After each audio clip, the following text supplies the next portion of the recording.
Silakan. Assalamualaikum warahmatullahi wabarakatuh. Sebelumnya izin memperkenalkan diri, nama saya Zafar Pandra dari kelas 12 Mekatronika.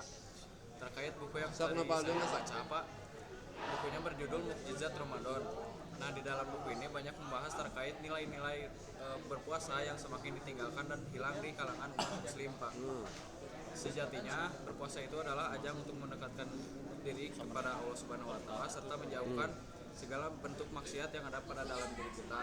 Namun di zaman sekarang banyak orang-orang yang menganggap bahwa berpuasa itu hanyalah sebuah rutinitas dari sebuah agama muslim, Pak. Jadi mereka berpuasa namun tidak memperhatikan nilai-nilai sejati itu dari berpuasa, Pak. Contohnya seperti mereka menjadikan berpuasa sebagai ajang makan-makan enak atau makan-makan besar. Ketika berbuka, mereka menghambur-hamburkan uangnya untuk makan-makan besar, Pak. Nah, di buku ini juga dijelaskan tentang manfaat-manfaat dari berpuasa. Contohnya manfaat jasmani dan rohani. Baik. Ya. Waktu kita terbatas, Riza, apa kesimpulan yang kamu baca dari buku? Apa tadi judulnya? Mukjizat Ramadan. Kesimpulannya, jadi berpuasa memiliki banyak manfaat bagi diri kita, baik itu jasmani dan rohani. Nah, sejatinya kita harus memperhatikan nilai-nilai sesungguhnya dalam berpuasa. Jadi tidak menjadikan berpuasa hanyalah sebuah rutinitas saja, Pak. Termotivasi untuk puasa sunat? Termotivasi. Oh, oke, terima kasih. Lanjutnya, silakan Dit. Ya, silakan Dit. Baca buku apa tadi? Baca buku Kuantum Ramadan, meraih takwa, Pak. Masih seputar puasa sama dengan Riza. Silakan. Assalamualaikum warahmatullahi wabarakatuh. Perkenalkan, nama saya Ditya Pratama Putra dari kelas 12 MKA. Jadi di sini saya membacakan buku Kuantum Ramadan. Jadi bulan Ramadan itu bukan sekedar menahan lapar dan puasa. Bulan Ramadan itu melatih kita untuk melatih kita untuk menjaga diri dari perbuatan yang buruk, gosip. Kamu mau nggak gosip meren? Apa maksudnya teh? Apa coba? Membuli orang itu, Membuli orang. terus melihat orang yang berbeda agama makan, kita harus ini itu maksiat mata ya. Mata harus dijaga kalau ada orang yang lewat. Dan di bulan puasa juga kita harus perbanyak zikir, Pak. Zikir, sholat sunnah, membaca Al-Quran. Karena bakal dilipat gandakan ya, Pak. Termotivasi nggak setelah membaca itu? Iya, Pak. Alhamdulillah. Pak. Mudah-mudahan Adit tambah berkah hidupnya ya. Amin ya rabbal alamin. Terima kasih Adit. Ya, Pak. Makasih, Pak. Ya, Pira silakan. Silakan. Pira baca buku apa? Baca buku tentang ya ulumuddin tentang adab makan dan minum. Jadi di sini saya Safira Dawia akan Sudah makan belum? Sudah. Baik, akan menjelaskan sedikit tentang bab pertama yang dibaca mengenai adab makan dan minum. Jadi makan dan minum itu bukan hanya sekedar kebutuhan secara fisik saja, tetapi memiliki nilai ibadah yang besar apabila dilakukan dengan benar. Imam Al-Ghazali juga menekankan bahwa mengonsumsi makanan yang halal dan baik dapat menjaga kita dari hal-hal yang buruk. Karena makanan haram dapat merusak hati dan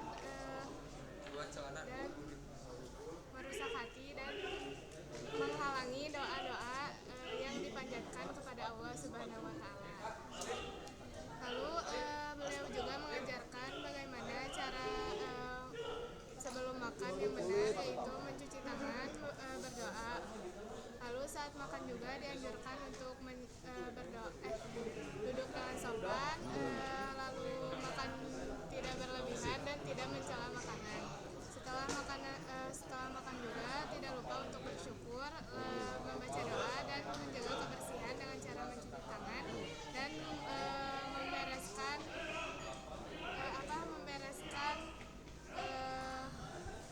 barang yang sudah kita pakai.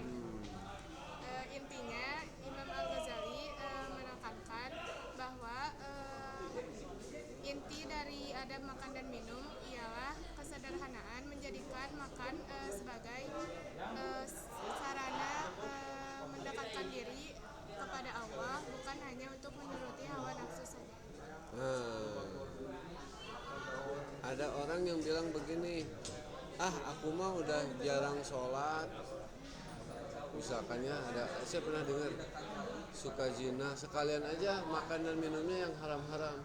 Bagaimana pendapat kamu? Tidak boleh, Tidak boleh, kenapa?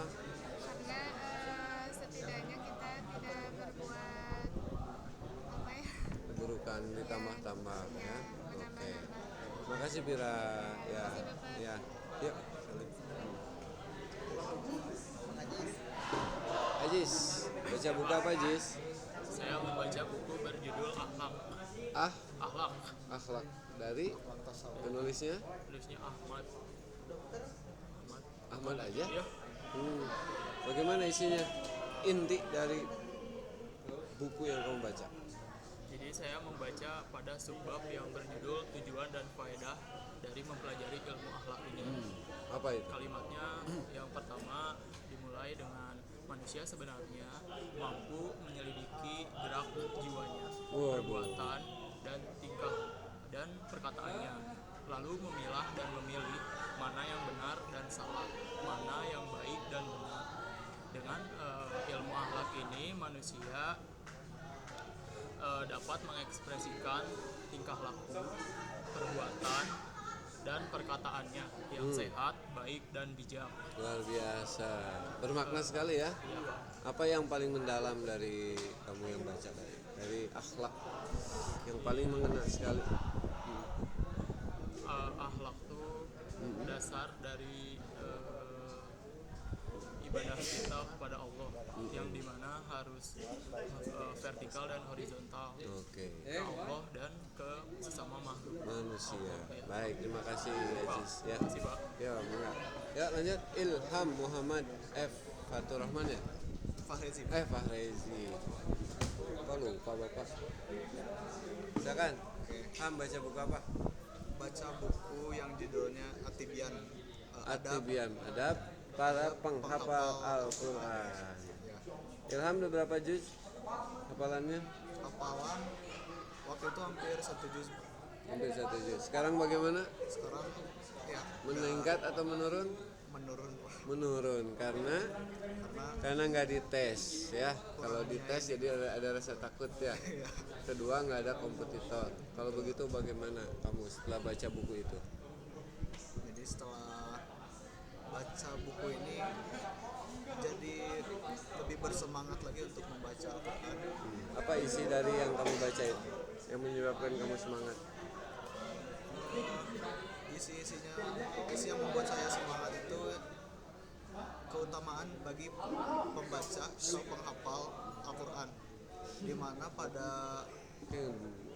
bab ini tuh berisi tentang apa saja keutamaan bagi para penghafal Al-Quran, kemudian pahala-pahala yang didapatkan. Apa itu contohnya?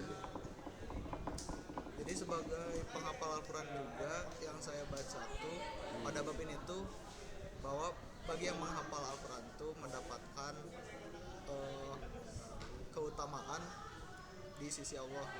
Kapan ada waktu menghafal Al-Quran lagi? Kan susah, kamu padat waktunya, belajar sampai sore, sekolah pagi-pagi jam 5 udah berangkat. Di sela-sela waktu itu. Hah? Ada selang? Ada tekad lagi sekarang? Insya Allah. Insya Allah ya. Apalagi nanti tambah sibuk. Apalagi udah nggak sekolah lah. Kapan belajarnya ya? Baik, terima kasih Ilham. Mudah-mudahan terus meningkatkan hafalan Qurannya ya dan amalannya ya. Ya lanjut Nabil Adam Nabi atau silakan Bil. Abrisham. Assalamualaikum warahmatullahi wabarakatuh. Jadi saya membaca buku yang judulnya Setan. Wah, Ya, Pak. Jin dan Setan judulnya. Kayaknya ditulis oleh kenapa teman-teman nyuruh kamu suruh baca buku itu tadi? Kamu pernah pingsan? agak pernah. Katanya pernah kesurupan. Hampir. Agak pernah Oh, kayak enggak. gitu. Terus gimana? Apa bedanya apa tadi? Jin, Jin, setan. setan dan udah. Apa bedanya jin dengan setan tuh kata buku itu yang kamu Jadi baca? dari buku itu tuh jin dan setan itu sama. Jadi setan itu adalah bagian dari jin. Yang jin itu ada beberapa jenis lah, Jangan lihat ke sana tuh. dari beberapa jenis. Yang pertama itu jin murni yang disebutkan buku itu mah. Jin murni itu disebut jinni. Terus ada juga jin yang tinggal di rumah bersama manusia, itu Apa namanya itu? amar. Oh, Ada juga jin yang suka mengganggu anak-anak, itu namanya teh ada lah gitu ya. ah Nanti ingat lagi ya. ya arwah namanya itu. Ada juga jin yang mengganggu manusia, itu namanya setan. Jadi setan itu jin yang mengganggu manusia. Kalau dari yang dibaca ini kamu mana yang paling sering, yang paling menurut kamu lebih dekat sama kamu? Lebih dekat Heeh. Peluangnya untuk menggoda Nabil, setan, setan ya, karena karena kan setan itu jin yang mengganggu dari manusia. itu dari kamu baca itu berarti apa hikmahnya buat kamu Hikmahnya supaya tidak tergoda? Caranya bagaimana? kan di buku itu juga dijelaskan setan itu mengganggu manusianya seperti apa gitu. Jadi saya bisa tahu dan bisa mengantisipasi gangguan-gangguan setan itu Dengan cara dengan cara meningkatkan iman, terus baca apa tuh? memperdekat diri dengan Quran, banyak membaca Al-Quran, karena setan itu tidak akan mengganggu orang yang beriman. Tuh, berarti harus tingkatin iman dan takwa. Oke, Nabil, terima kasih. Pak, Silakan lanjut. Pak. Kela. Ya. Salamnya nanti aja.